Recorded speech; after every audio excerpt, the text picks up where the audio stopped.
Santana, ooh, I wanna have ya. Tanaka's Fakakta, Jag like Michael Waka, Polanco and Franco. Where'd you go to get into first place? Check Matt and Valdeta and swing and strike rates. Raisins are shriveled grapes. Here's Adam's happy place.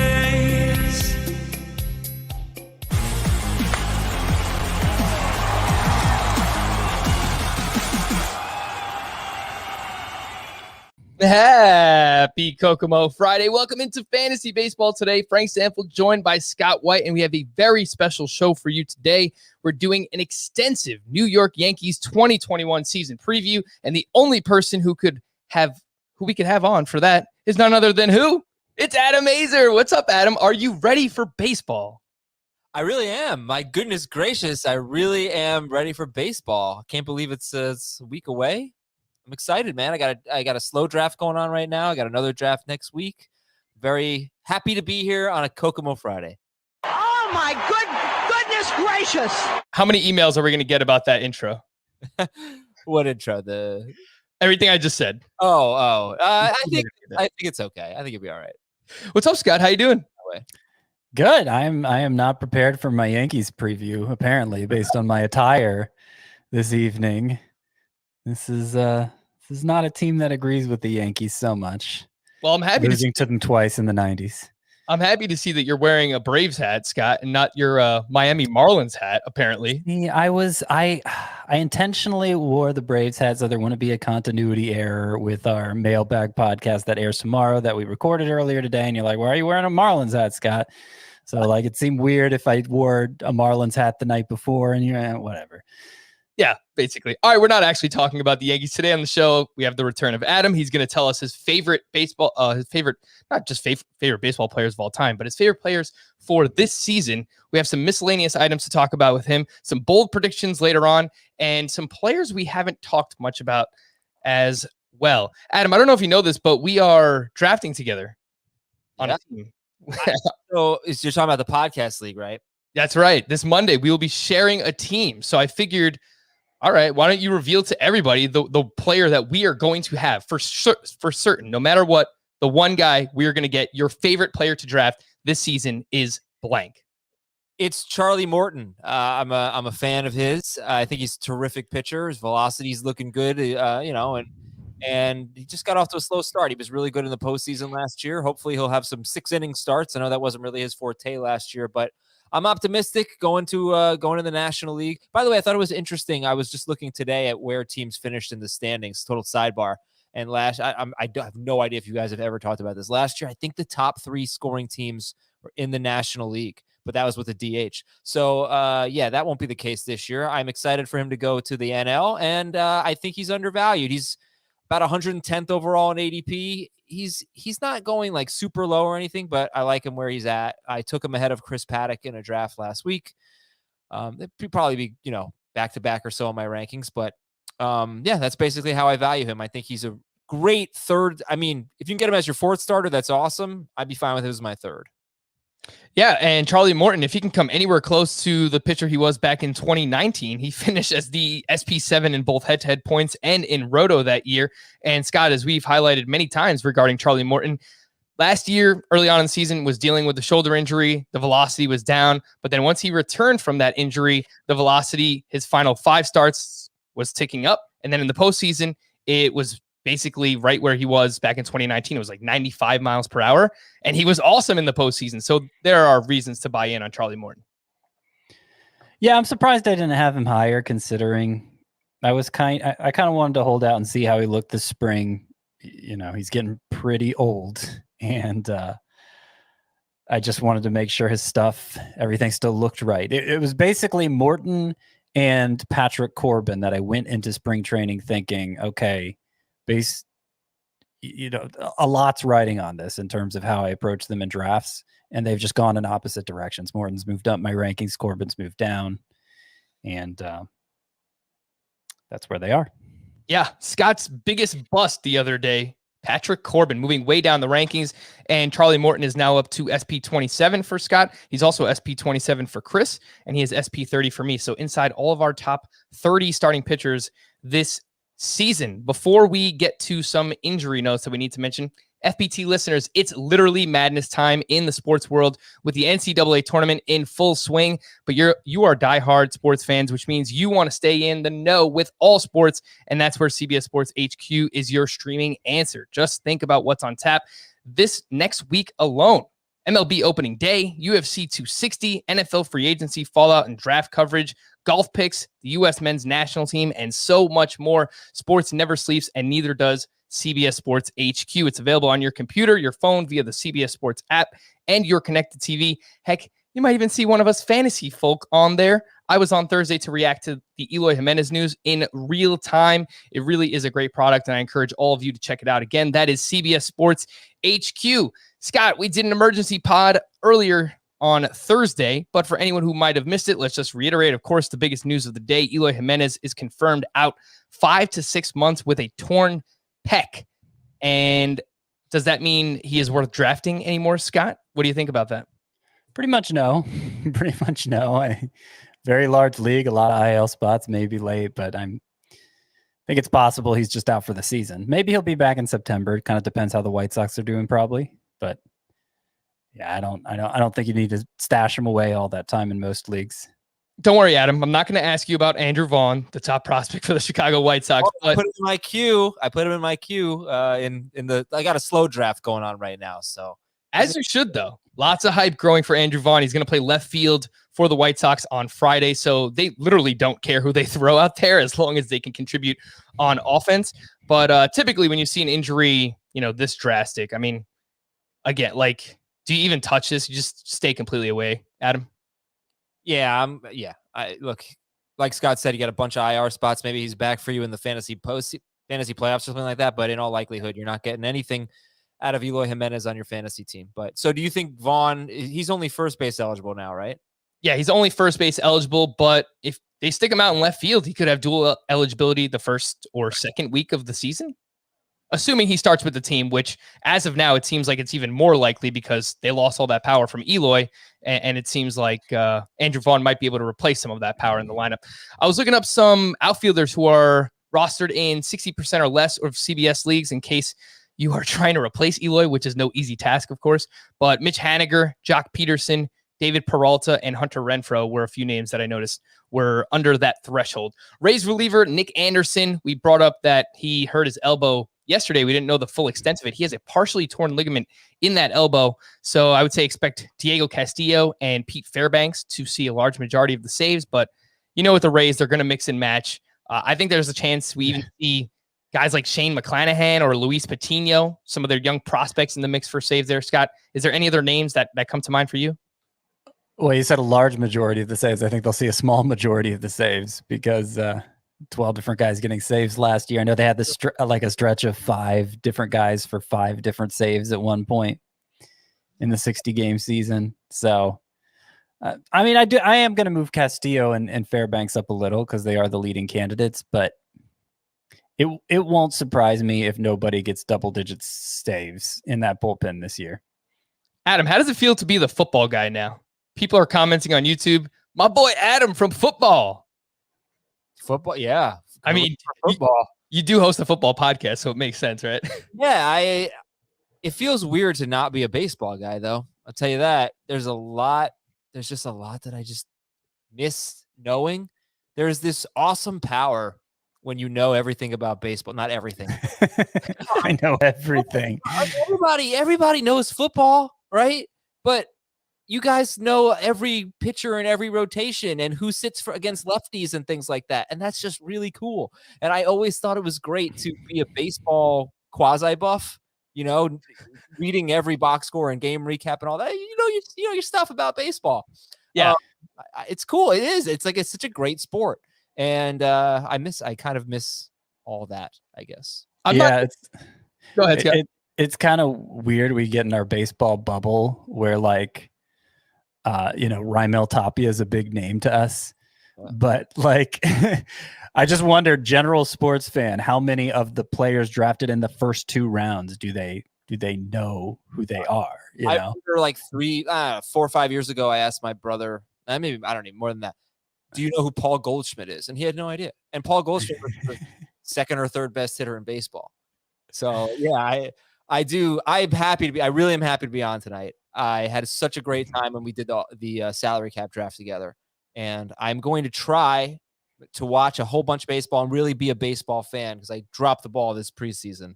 But here I am. And FBT in 5, by the way, is my savior. Well, very nice. I'm happy that you're listening. I basically just learned everything from you from fantasy football today in 5.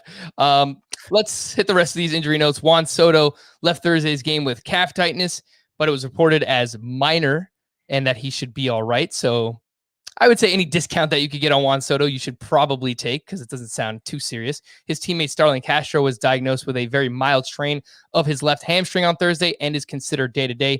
This is not injury related, but is definitely noteworthy because his name has been in the news recently, Scott. And Freddy Peralta will open the season in the Brewers rotation. Josh Lindblom will start the season in their bullpen. So far for Freddy Peralta this spring, 8 1/3 innings pitched, 1 earned run, 15 strikeouts to 3 walks. Where would he rank among this group of recently hyped up pitchers that we talked about, Scott? Robbie Ray, James Paxton, Carlos Rodon, and Logan Webb. Where would you put Freddy Peralta in that mix? Second behind Paxton. I've really just in the last week become very high on Peralta. The strikeout potential was already enormous. There were some consistency issues. He didn't have a very diverse arsenal, but he's been mixing in change up and a second breaking ball more. I can't remember if he already had the curveball or if he already had the slider, but he's mixing in the second one more. And clearly Craig Counsell thinks he's come far enough to start. Now, I don't know how traditional his starter usage will be, or if it'll be more like a piggyback situation where he maybe goes 4 innings, less than 5 more often than not, doesn't really face the lineup much the second and third time through. I don't know. It remains to be seen. But obviously, if he is somebody who goes 5 innings, the minimum enough for a win more often than not, I think the impact of his starts will be pretty high. And you'll be happy you invested in him late. It's not going to cost much to pick Freddy Peralta. And, even if he is a piggyback starter in a 5x5 league, I think the ratios help. I think the strikeout total will still be enough to use him, even if it limits his ceiling. You know what I just realized, Scott? He is going to be a SPARP, right? Yeah. He might be is he the best SPARP right now? I would say so. Yeah. I would put him over AJ Puck, who I'm not confident Puck's going to be in the rotation. I kind of think they're going Dalton Jeffries instead. Yeah, I agree.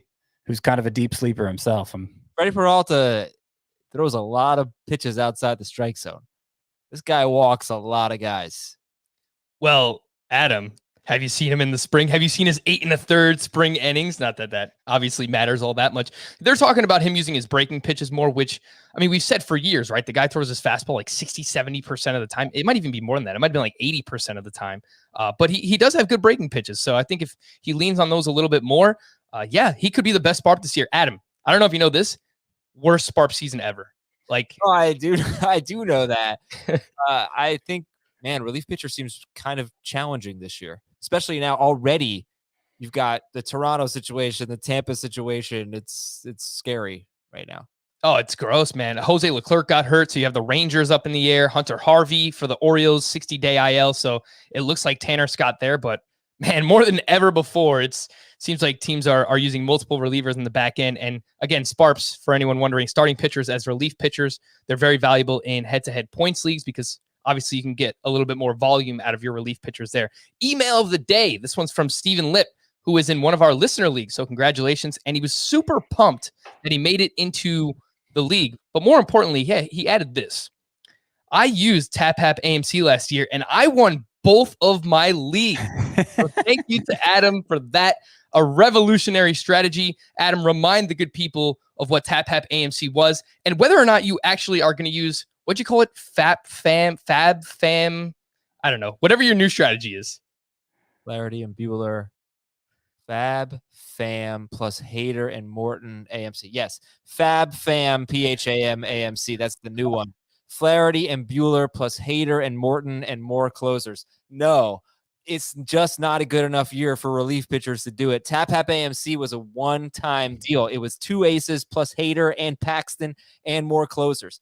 I tried it last year. Paxton did a lot of heavy lifting in there. Yeah, but the funny thing, the reason why I wanted him was he was an IL stash at the time. This was all the way back in March, and he was an IL stash that you're going to get for the second half of the season. And what you were looking for were the best strikeout starting pitchers, because you were not going to go with a lot of starting pitchers. You were going to go with Scherzer, and for me it was Scherzer and Bueller.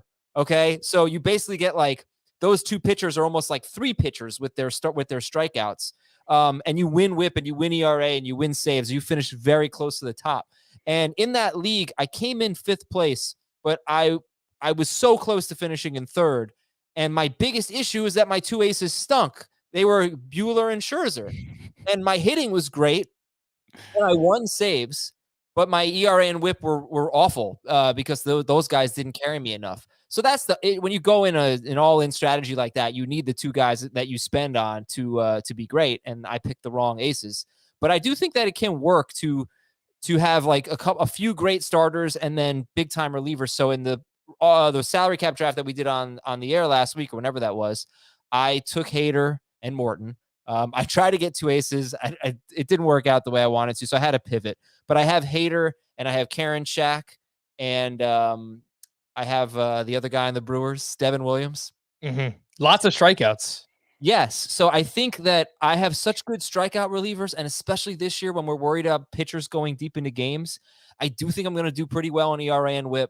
Saves might be an issue, especially if Karen Shack's not getting them for Cleveland. But I've already got 4 claims in for relievers who are going to be on waivers getting saves. That's how it goes. And then, so I do think it's a viable strategy just in general in a 5x5 league to have the elite relief pitchers and compete in the pitching categories. You're just not going to win wins, and hopefully you'll finish middle of the pack in strikeouts. Adam, I don't know if you have a nuanced take for this or not, and I didn't prep you for it, so apologies, but how do you feel about pitching just in general this year? Because it seems to be there are 2 mindsets, right? And I guess this was the case last year anyway, because Chris doesn't usually buy into pitching as much as everyone else, but it seems like Scott and I are kind of leaning into the volatility more than ever, just because there's so much uncertainty regarding pitching following last season that we almost want like more insurance policies. So we are leaning heavily into it. And then Chris is kind of on the other side where, okay, maybe he'll get 1 ace, but then he's going to wait and take some upside guys a little bit later on. So what do you think overall about pitching this season, Adam? Yeah, well, here's my pitching staff. I have the 11th pick in a 12-team points league. We're 10 rounds in. And my pitching staff, now I took Zach Gallen in the 3rd round last week before the injury. Bauer, Gallen, Hyunjin Ryu, Charlie Morton. I had the 11th pick. Chris had the 12th pick. He's got a weird team name, Merrifield Post Pavilion. I'm sure that's some indie band. His pitching staff is Scherzer, Woodruff, Musgrove, Alcantara. So, yes. That's pretty good. Well, yeah, but it's not as good as mine.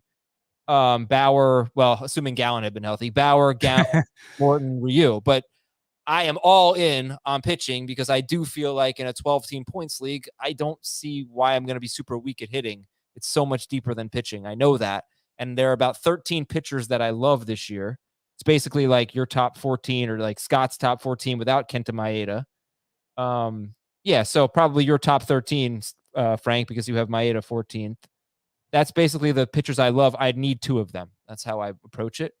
And I'd like to get probably 4 of a top 30 or so.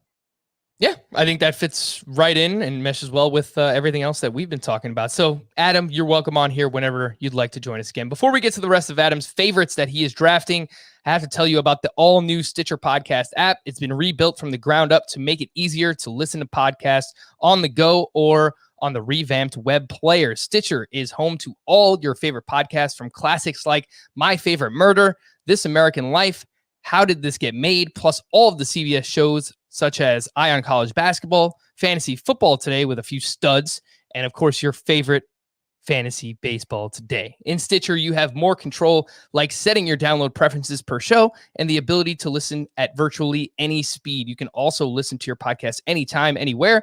So give the all-new Stitcher a try. Download it on the App Store or at stitcherapp.com/download. All right, Adam, the moment of truth. We'll go one by one. You've already given us Charlie Morton as your favorite player to draft this year. Who's number two? Number two. Well, you said earlier that we weren't going to talk about the Yankees, but you had me come on for a show where I told you my favorite players. You really think we're not going to talk about the Yankees? So there is one Yankee in there. We'll get to him later. Number two would be Vlad. I don't really like him. I looked at his NFBC ADP in the last week. It's 42nd. But in the draft I just referenced, Chris took him 61st. So you take gambles on players like Vlad, and that's kind of how you win. So I think if I can get him around 60th overall, that feels like a no-brainer. So Vlad's one of them. You want me to just keep going? No. We'll go player at a time. Scott, Guerrero Jr. Vladimir Guerrero Jr. Just read Scott took him out of his bus column. So that is correct, and that's exactly what I was about to ask. So Scott, I mean, if you're drafting this weekend, how early do you feel all right pulling the trigger on someone like Vlad? It sounds a little early for me because I know my focus is going to be elsewhere at that point. 60 or 40? 60. Okay. It's still a little earlier than I'd want. It's lower than ADP, which is good. But I know they're at that point, you're 24 picks away, right? That was the end of a round. Right. So because Chris and I are picking on the turn. So if you want him, that's where you got to take him if you have the 11th, 12th pick.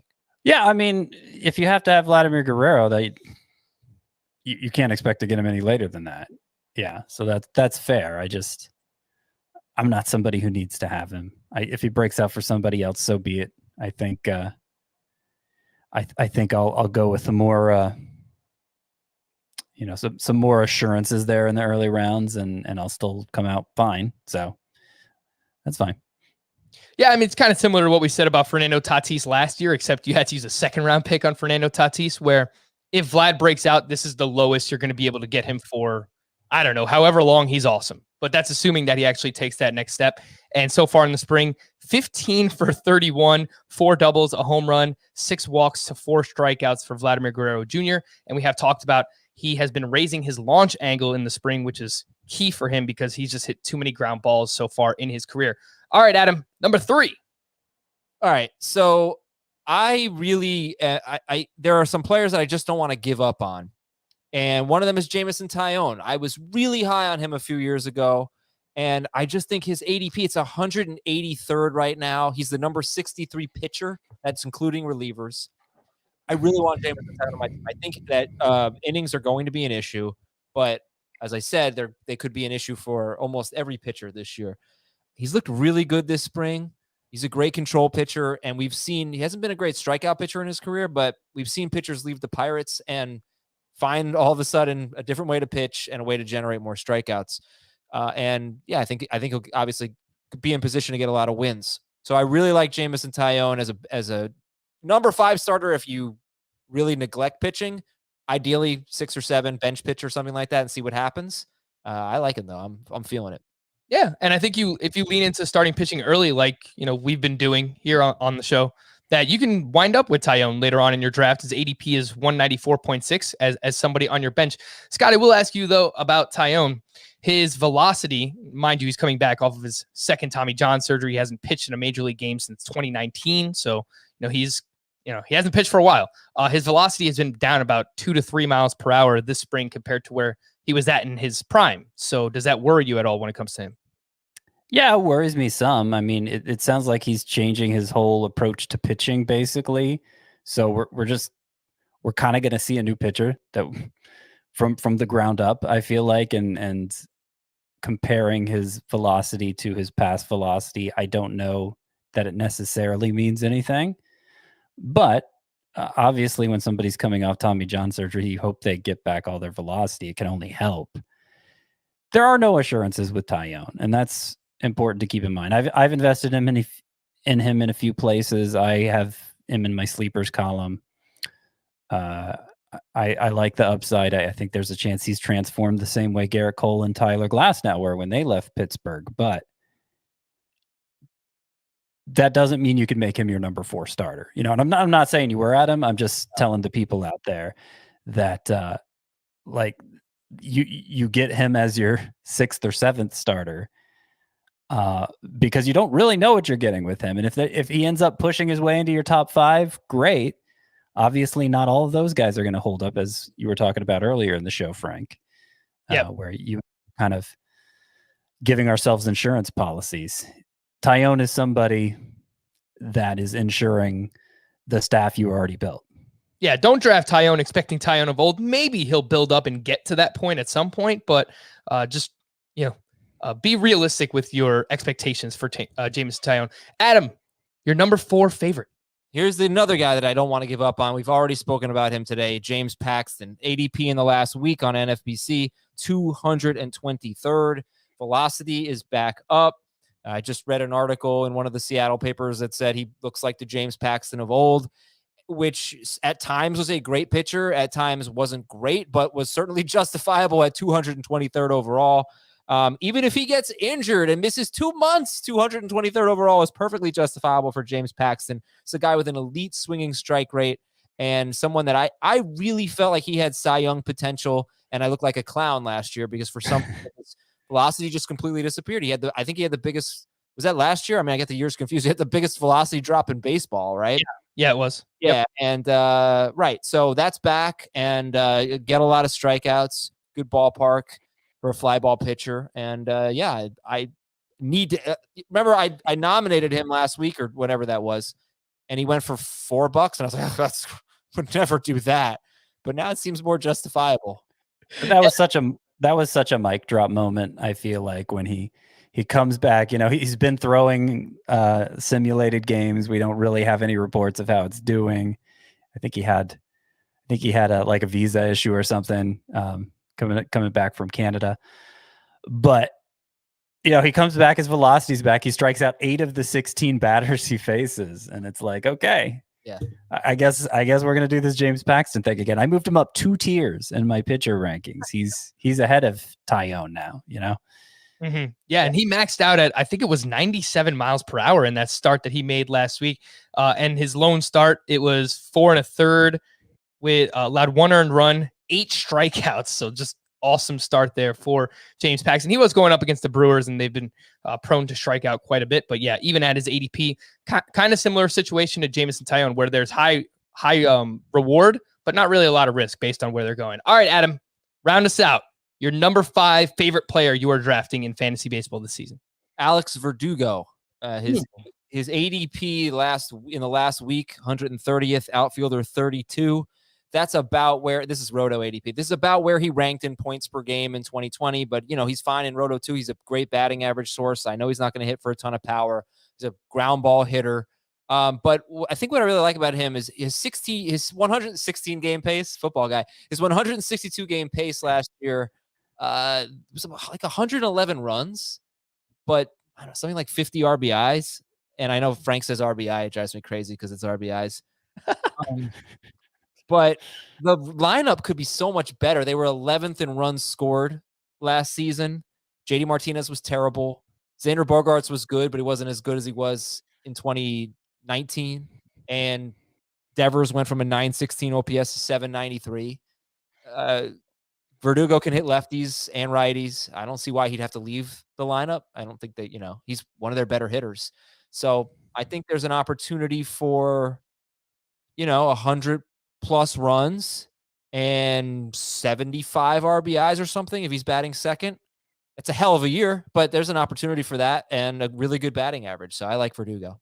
Yeah, and Verdugo has grown on me a little bit here throughout the draft season. You mentioned he's good for any format, but specifically in Roto and head-to-head categories, he's one of those last guys in the middle rounds that contributes batting average. I mentioned yesterday, players we keep drafting. I keep winding up with a lot of Jeff McNeil for that same reason. One of the last guys that contributes batting average. Brantley, too. Those are really the last 3 that I look for in the middle rounds. McNeil, Brantley, and Verdugo as plus batting average contributors. And I think the counting stats will be solid. He could even chip in 8 to 10 steals. That wouldn't surprise me either. He had 4 steals in 53 games last year. Scott, I feel like you are not the biggest Verdugo guy. Am I right in saying that? Yeah, I would say you're right. It's a ceiling issue for me.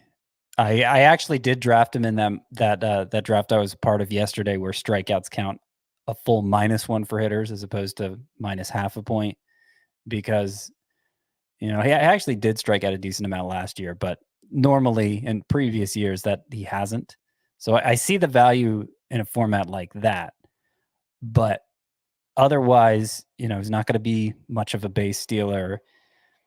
Not confident he'll even hit 20 home runs.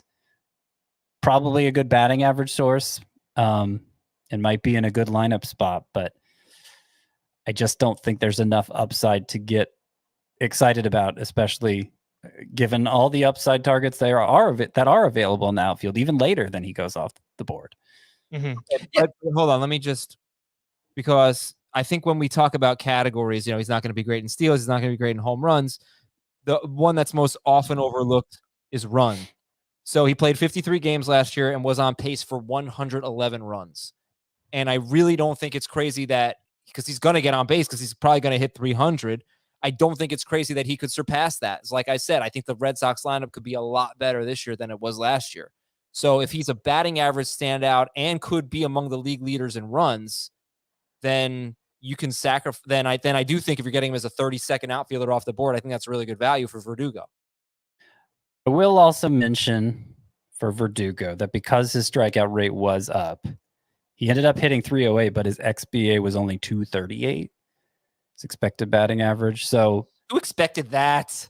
I'm just saying that's a lot lower than 300, 238. It was 286 in 2019 when he was striking out much less. So round balls. He really needs to get those strikeouts down, and I think he will. But it just adds another layer of concern to the equation.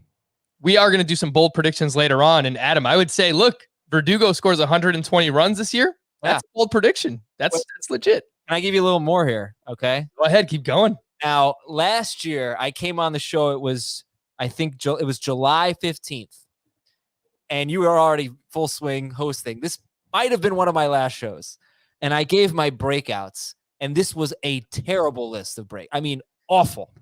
But I really think that what I meant was these are my 2021 breakouts, because everybody on the list I feel really good about this year, basically. Vladimir Guerrero Jr. was one of them. Gleyber Torres and Jack Flaherty. I expected them to go from already great but could be greater. I think Gleyber's going to bounce back. He was out of shape last year. He got it together late in the season. I think he's going to be a lot better. Flaherty, I said he was better than his ERA last year. Again, he's better than his ERA. He had one terrible start last year. Other than that, he had a low 3s ERA. I said Vlad, Chris Paddock, and Yohan Moncada. I do want to talk about Moncada. I know you guys have talked about this a lot. There is such an obvious excuse for him. He had COVID. It really affected him last year. He might hit in the middle of the order now, and that could affect his stolen bases. But I think that all of these guys could come back from bad 2020s and just bust out in 2021. And the one player that I said I was putting my fantasy baseball reputation on last year, I said put my entire reputation. That is why I am no longer a baseball guy. It was Carlos Correa. I couldn't stop talking about Carlos Correa. I also mentioned Corey Seager. We all liked Corey Seager last year. But Correa, I really thought was just going to be amazing, possibly win the MVP. This could be the year. There's no reason why this can't be the year for Correa. So I know, Frank, you love him. So a lot of the guys that I loved last year, I'm not giving up on. Flaherty, everybody likes Flaherty, but I think he could take another step. Gleyber bounces back. Vlad busts out. Correa, one of his best seasons. Moncada, big-time bounce back. Adam, we're going to be great together, this team that we're sharing. I mean, Charlie Morton in the 6th, Carlos Correa in the 7th. We've got it, man. We've got everything figured out already. I have gone as far as to say Carlos Correa is this year's version of Corey Seager. I don't think it's crazy. He's 26 years old. He's entering a contract year. And I kind of think the contract year thing, specifically for elite type players, is real. And come on, Correa just strikes me as a guy who's he's going to try a little bit harder in a contract year. So I'm buying in there. All right. A few miscellaneous items before we let Adam Aizer go, because it's very late. He has children. He's got a football podcast. He's a busy guy. We can't keep him here all night. I don't know if you know this about Adam, but since you left, Chris kind of has this midlife crisis thing going on where he thinks he's a singer. He's some kind of superstar or something. He's a good voice. He does, yeah. Listen to how good this was. You're falling. You don't think I've heard that? Yeah, I'm sure you've heard it many times, but recently he did a cover of Flagpole Sitta by Harvey Danger. And I know that you are a big alternative rock guy, so I wanted to play this before you I leave. gotta say, the line, I'm paranoid, and everyone's coming to get me, is I was listening to it on Sirius the other day on 90s on 9, I think, or Lithium. I think that's one of my favorite lines of the decade. So yes, go on, play. Here you go. And I can't bid on the next sale. And I'm so mad. I passed on Snell. And I don't want to start Keikel.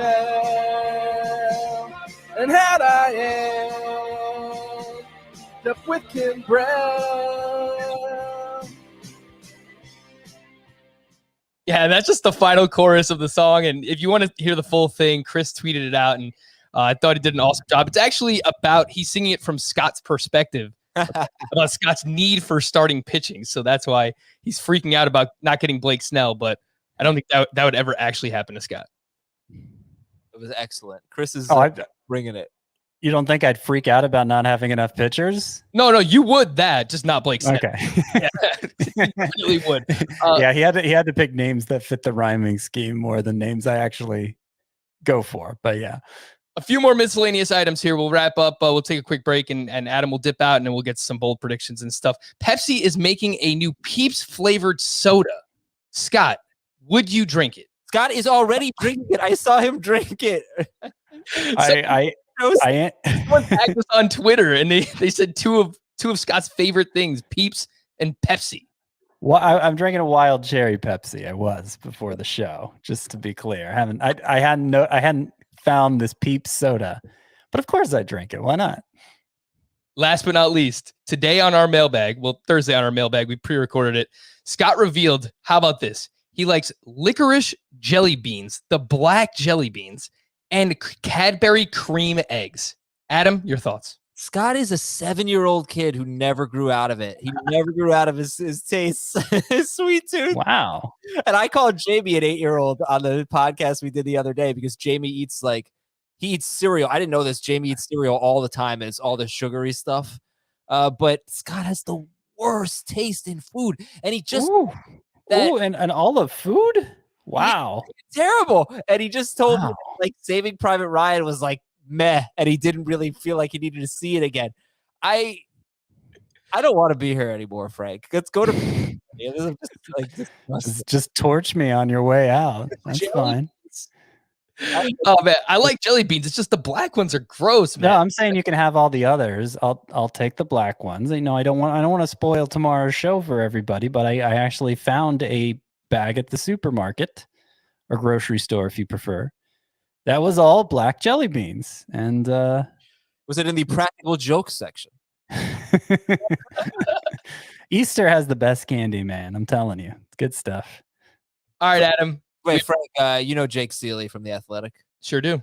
Jake, I was tweeting about the cereal thing. Jake says, you have a podcast about cereal and you didn't have me on or whatever. I said, Jake, I'm sure you would just pick all the peanut butter cereals. And he said something like, what are you talking about? It's like, I read your candy rankings one year and it was all peanut butter. And he's like, literally 2 of my top 25 candies were peanut butter. And I looked at the article. 3 of his top 5 favorite candies had peanut butter in them. That's a lot of peanut butter. Jake Seeley from The Athletic, covers fantasy baseball, loves peanut butter candy. 3 of his top 5. So don't let him fool you. Yeah, I'm all right with peanut butter. When it's with chocolate, it's fine. It's whatever. It's not Butterfinger. That's my point. That's why the Butterfinger is the worst candy. It takes the most perfect combination and makes it suck somehow. I love Butterfingers. And with that, Adam, thanks for joining us. Appreciate your favorites here. Everyone, go and listen to Fantasy Football Today. You know where you can find it. Same way that you listen to this podcast as well. Adam, we will see you, buddy. Thanks again. All right, guys. See ya. See ya.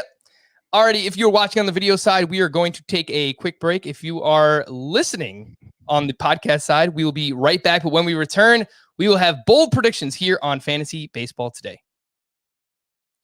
All right, some bold predictions, and I'm going to read a few of these from our listeners, Scott, that came in, and then you and I can go a little back and forth. We could volley up some bold predictions here that relate to fantasy baseball, of course. But let's start off with this one.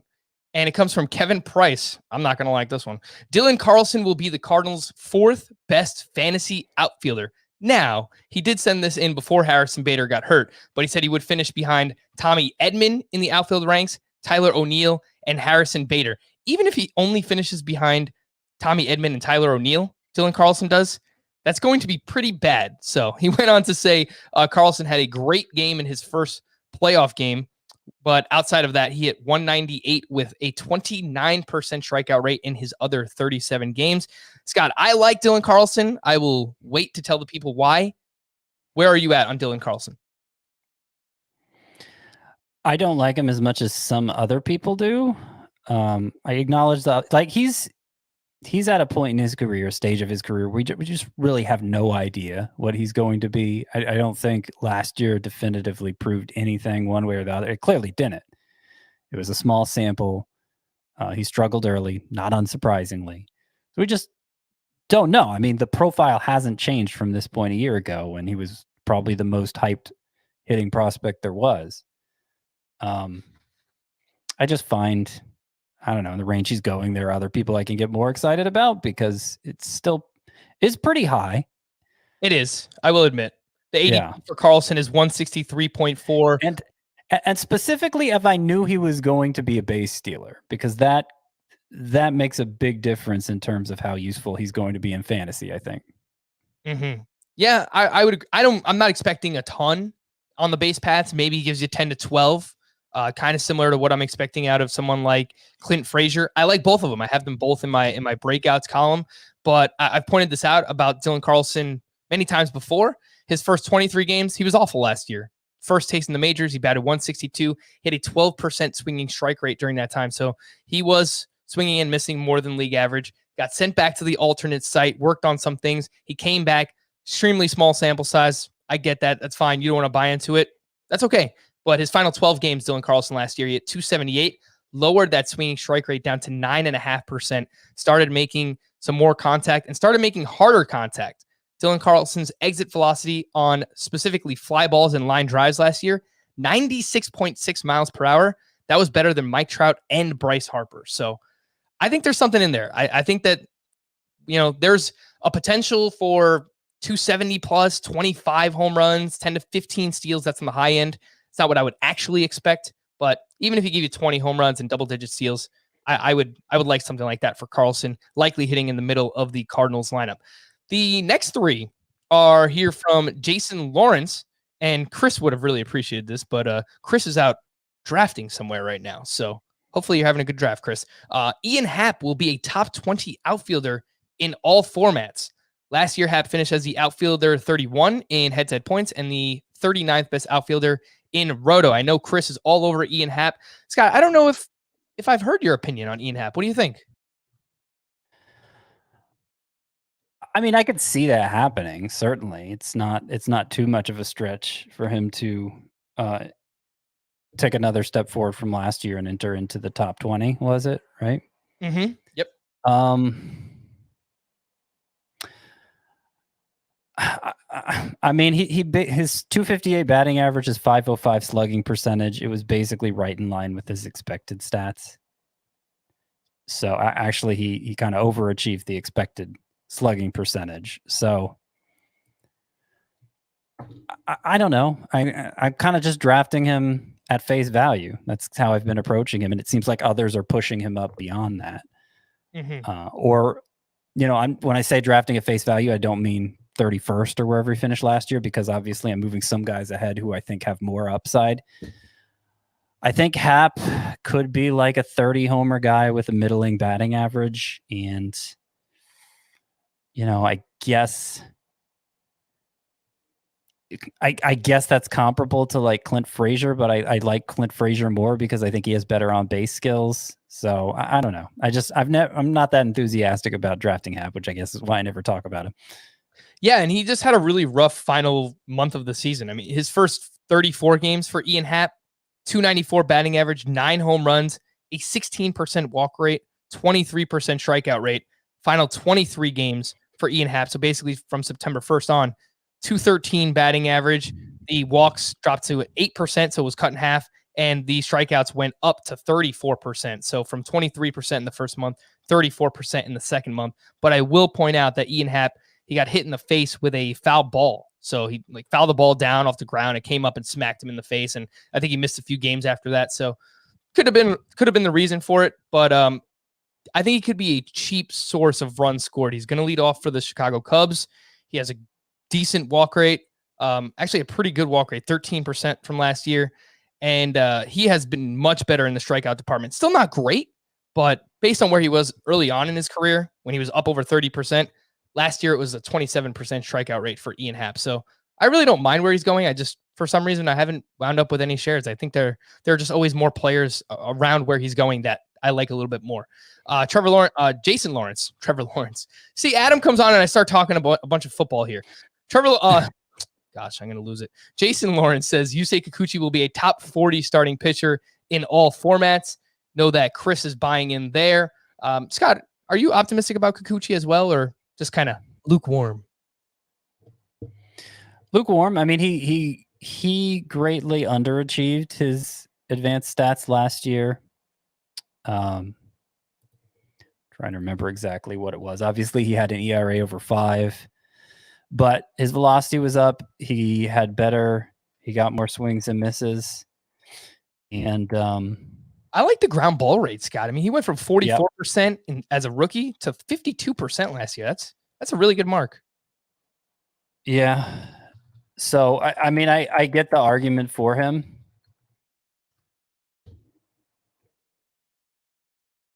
I don't know. It was obvious. I don't know.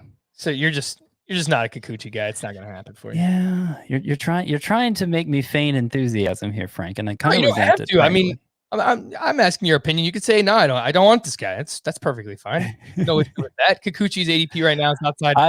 Where did I write about him recently? I'm trying to figure out what I wrote. I'm getting to a point where I don't even remember the things I wrote anymore, so I can't.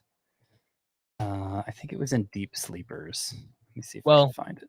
Welcome to my life, Scott, because I can't even remember what I ate for breakfast this morning. So there you go. Yeah. Okay. So what I say about Kikuchi? Okay. All right. It was a 9-start sample. He had a 378 xFIP and a 337 xERA. I think somebody edited out the X and the xERA. They'll learn.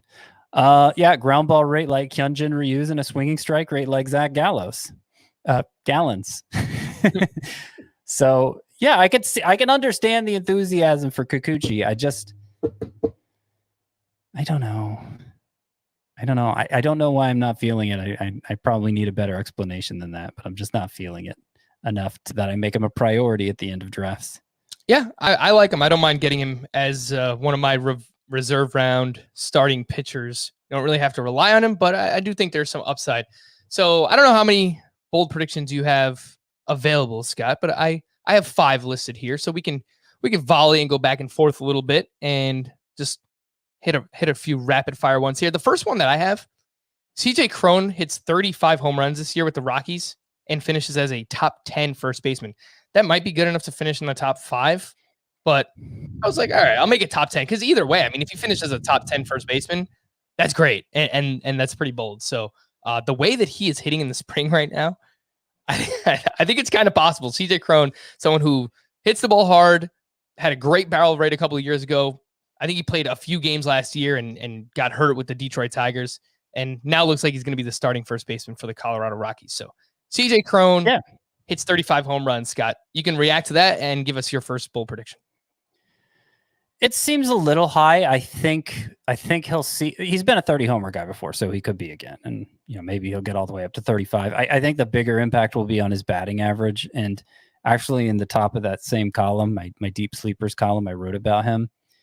And I suggested it might not be so implausible that CJ Crone has a better season in Colorado than Nolan Arenado has out of Colorado. Now that's bold. That would be bold, and I'm not going to assign my name to it. I guess I kind of did. But I was just pointing out it's not implausible. It's not implausible because,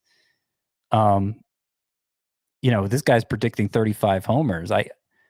I'm thinking in a good scenario, Arenado hits that and with like a 280 batting average in St. Louis. And I could just see that happening with Crone. Crone's somebody who late in every draft, I see him go to somebody else and I was like, oh man, I don't know why he's not like top of mind for me at that point, and we're running out of time for him to get there. Scott, would you rather have Andrew Vaughn or CJ Crone? Vaughn. We just wax poetic about how much we love yeah, Andrew Vaughn. No question there. CJ Crone so far in the spring is 16 for 43 with 4 home runs, and he's not even in Coors Field yet. He's just absolutely mashing. Scott, your first bold prediction. Oh gosh, I don't even know where to start. I wrote down a bunch. All right. Will Myers contributes a combined 50 home runs and stolen bases. Ooh. Wow. Is that bold enough? Not bold enough? No, that's pretty good. I like that. Yeah. Has he ever done? He's probably done that at some point, but it's been, So he did that back in 2017. He had 30 home runs and 20 steals. Also did it in 2016, 28 home runs and 20 steals. Of course, last year he hit 15 home runs in 55 games, only 2 steals, but the Padres like to run. So this is not crazy, Scott. And bold predictions it's not bold enough. I'm disappointed with my level of boldness there. No, I mean, he's being drafted, pick 120, 130 in that range? I mean, if he does that, he's probably a top 50 or 60 pick next year. It's pretty bold. I want boldness that strains credulity, Frank. All right, so if you have one that I want to look foolish here now. All right, do it. Matt Olson out homers Pete Alonso. Let me finish. Pete Alonso and everyone else. Matt Olson, your 2021 home run leader. All right, man. That would probably take, I don't know, somewhere in the 45 to 50 range. That would make sense, right? As the home run leader. I think it's something doable. Like that. Yeah. Yeah, it's not bold enough. All right, how's this one? Keep going until you find one, Scott. Tyler Malley. I think I saw someone else do this, like Jeff Passan or something, but if somebody else is claiming it, it's clearly not bold enough. But Tyler Malley is the Reds' best starting pitcher this year, which is no knock on Luis Castillo. Oh, wow. Might be a small knock on Sonny Gray, but Tyler Malley.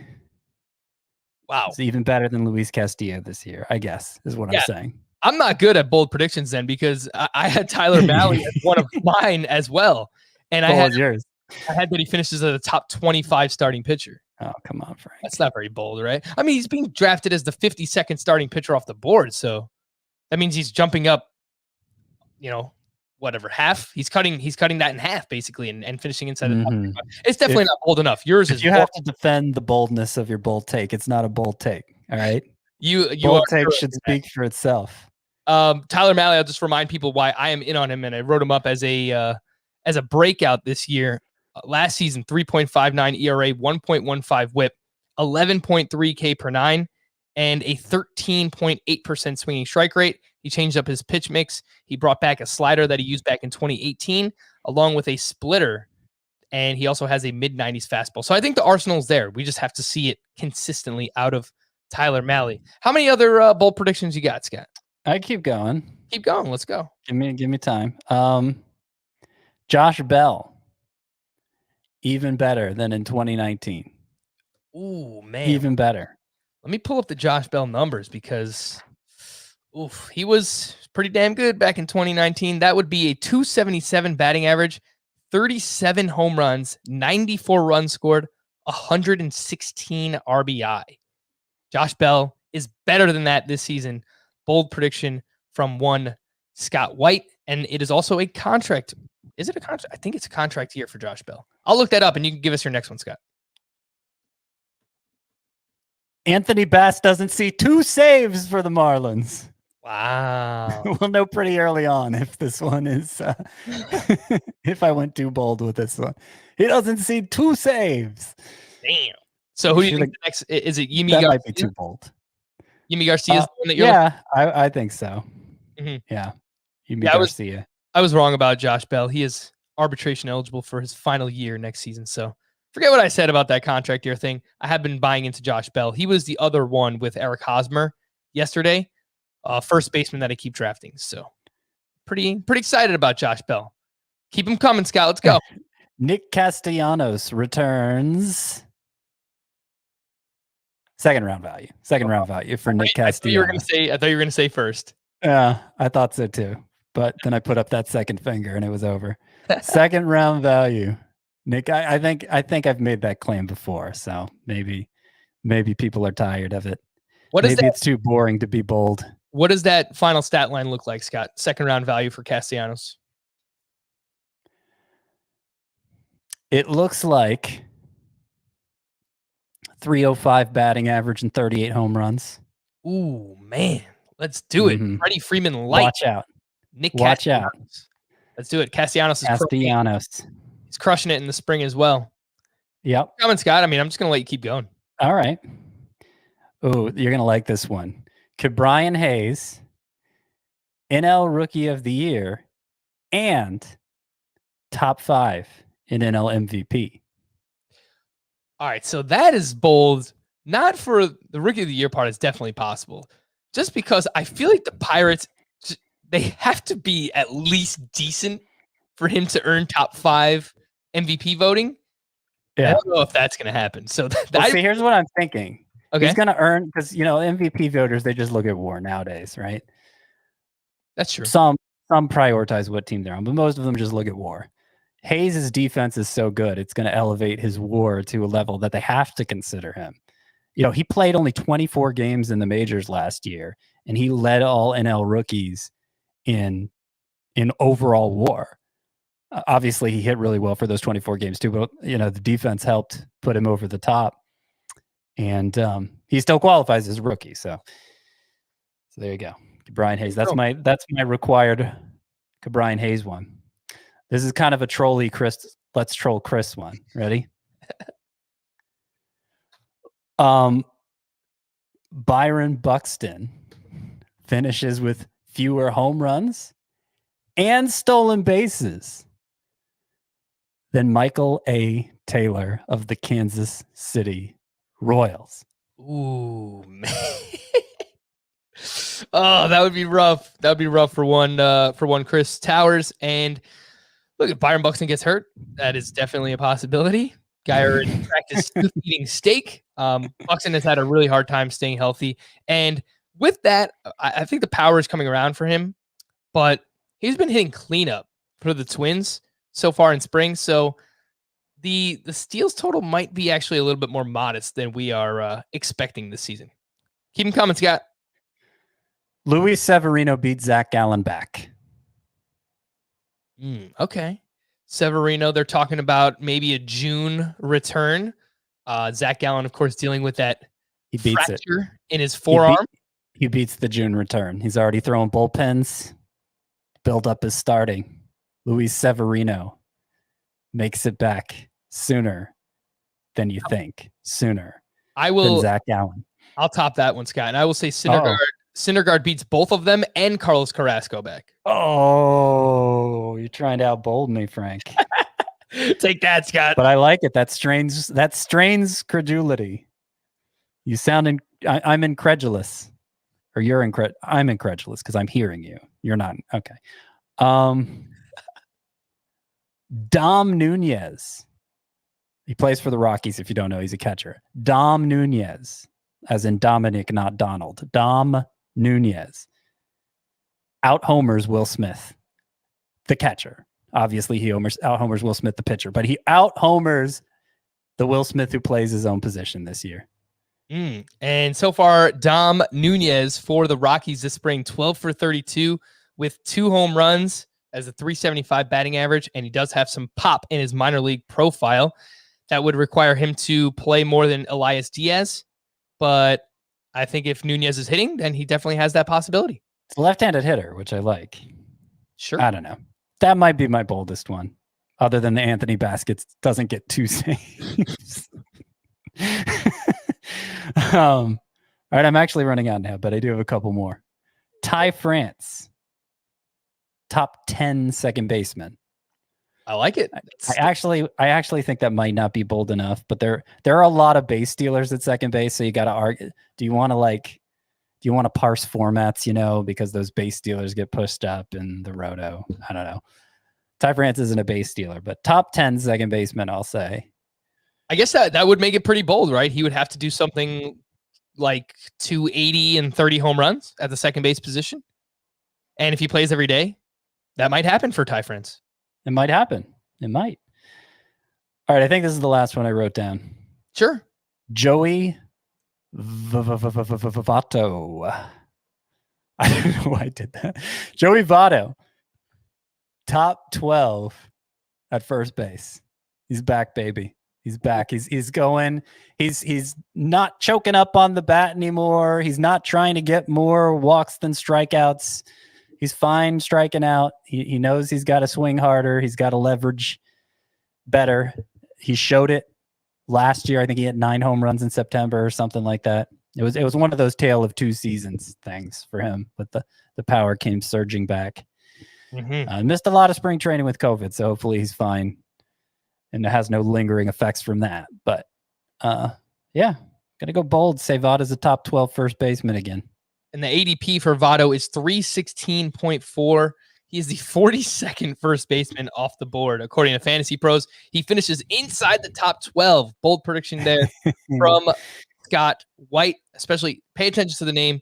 Obviously, if you play in NL only or if you play in a deeper points league, Joey Vado definitely a name to remember there. A few more that I had written down. Lance Lynn stays healthy and finishes outside the top 40 starting pitchers. Definitely does not fit the incredulous whatever. I can see that. I had him as a bust. Yeah.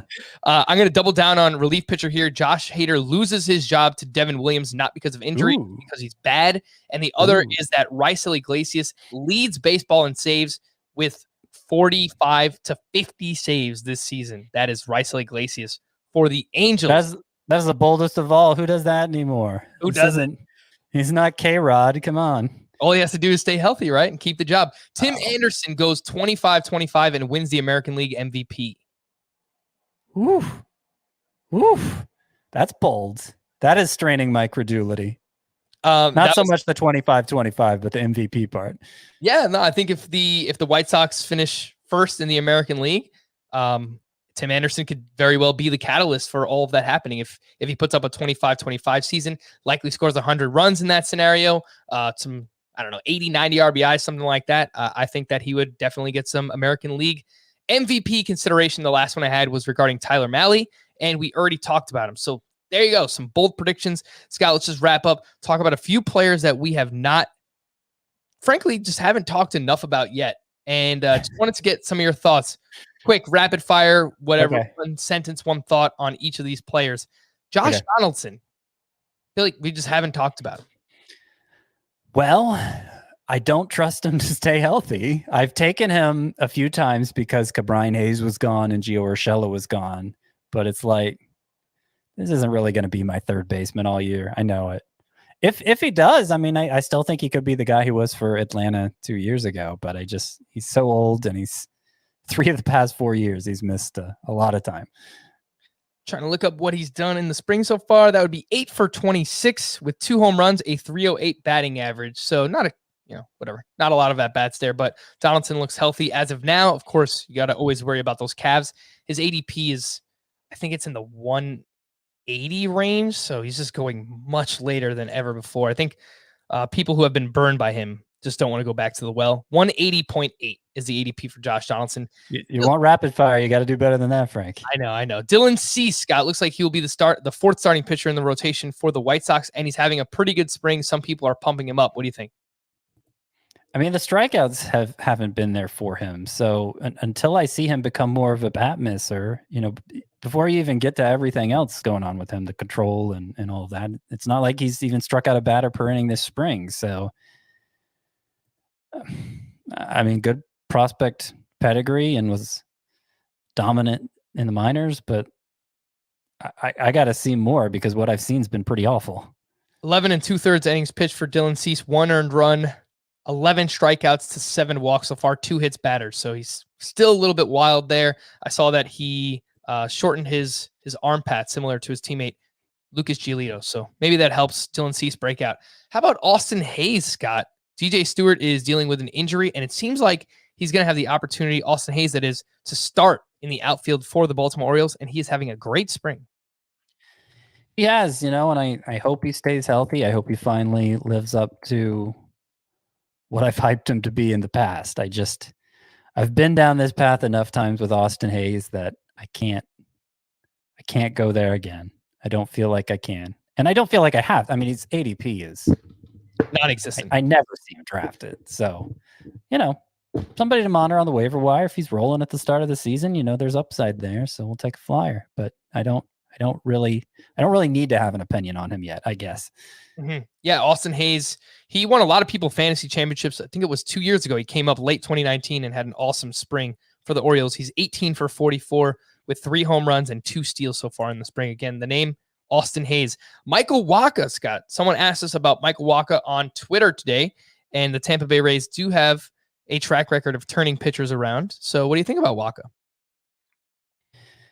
Yeah, I mean, it wasn't that long ago that he was kind of one of the high-end guys at the position, never like a true ace, but kind of the next tier down. But I don't really trust the Rays to give anybody a real starting pitcher workload, except for maybe Tyler Glasnow, and I'm stretching it for him just because he's so clearly the best one there. I mean, I think they're going to go piggyback a lot of 4-inning outings from guys like Wacha, and it's going to be hard to make an impact like that. So far, Michael Wacha this spring, 12 innings pitched, 1 earned run, 10 strikeouts to 2 walks. Jazz Chisholm, the prospect for the Miami Marlins who came over in the Zach Gallen trade, he went 1 for 1 with 2 walks and 3 steals on Thursday. He's now 9 for 33 this spring with 3 home runs and 4 stolen bases. Scott, Jazz Chisholm, is there anything there? 11 strikeouts and 34 plate appearances. Maybe he'll be a guy who always strikes out a lot, but the tools will play loudly enough that he can overcome it. Last I heard, it sounded like he was the front runner for the second base job, but it wouldn't surprise me if he struggles so badly he gets sent down and John Birdie ends up getting most of the playing time at second base. So, if you're just looking to take a flyer late on some upside, and if like Brendan Rodgers is already gone, Ty France is already gone, I got to understand. But I think it's like a 90-10, I'll say 80-20 chance that you're dumping him. That is Jazz Chisholm, again, the prospect for the Miami Marlins who came over in the Zach Gallen trade. I asked you this last weekend, Scott, right before we wrapped up on Friday, but if you are drafting this weekend, who is the one player that you're going out and getting? Man, it's probably still Ty France. He keeps going earlier. Like, people keep reaching around earlier than I'm going to. Mm-hmm. And so I think I have him in 1 league so far. Yep. But I think, like I said, top 10 second baseman. I think that was far from the boldest of the predictions I just gave, because I think he could be better than Brandon Lau. I think the upside's really high. Again, that is Ty France for Scott. And last week I gave you guys Marcus Stroman. I did wind up with him in Tout War, so I was happy about that. And this week I will give you Nick Senzel. I'm doing 2 drafts this weekend. I hope that I get Nick Senzel in both of them. I think he could be a 2020 player for the Cincinnati Reds. He's looked really good in the spring. Just has to stay healthy. Please, Senzel, just stay healthy. For Scott, I am Frank. Thank you all for listening and watching Fantasy Baseball today. We will be back again tomorrow with our bonus mailbag. Bye-bye.